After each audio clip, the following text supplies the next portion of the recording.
Arti dan tujuan rekayasa ulang. 1. Meningkatkan kemampuan organisasi dalam menghasilkan barang atau jasa yang khusus serta mempertahankan produksi massal. 2. Meningkatkan kepuasan atas barang atau jasa sehingga pelanggan akan memilih barang atau jasa perusahaan dari perusahaan pesaing. 3. Perbaikan proses untuk meningkatkan kepuasan total baik bagi pelanggan internal maupun pelanggan eksternal.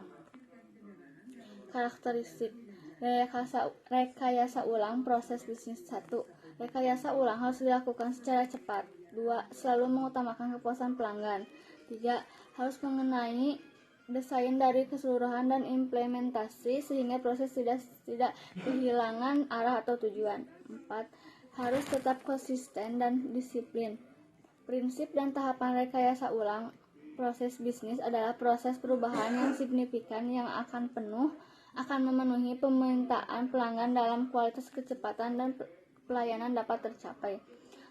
Tahapan rekayasa ulang oleh proses bisnis adalah tahapan persiapan, identifikasi, visi, pemecahan, dan transformasi. Melakukan BPR, kesalahan dan keberhasilan BPR. Kesalahan BPR. 1. Rekayasa ulang terlalu banyak proses karena ingin meniru keberhasilan perusahaan lain dalam melakukan BPR.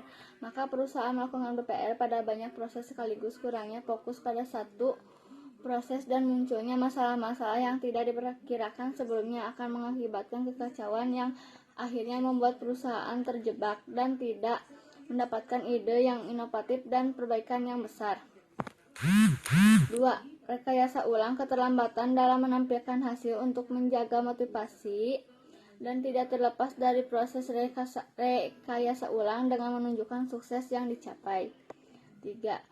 Penghentian setelah pencapaian. Perusahaan cenderung tidak melanjutkan proses rekayasa ulang saat mereka sudah mencapai benchmark yang diinginkan. Padahal seharusnya perusahaan menerapkan ide Kaizen, yaitu fokus pada perbaikan terus-menerus, atau seperti tahapan-tahapan BPR yang di atas merupakan siklus yang berkelanjutan. Keberhasilan BPR. 1. Kepemimpinan yang setara. Top manajemen harus menyediakan sarana komunikasi untuk meningkatkan kemampuan pemahaman satu sama lain, mencapai dan menggunakan ide dari karyawan. 2. Suasana kerja yang kolaboratif. Karyawan dapat berinteraksi dengan orang lain, percaya diri, dan dapat bekerja dalam tim. 3. Perusahaan sistem manajemen. Perubahan yang terjadi dapat berupa pembaruan sistem penghargaan, pelatihan, dan edukasi kepada karyawan.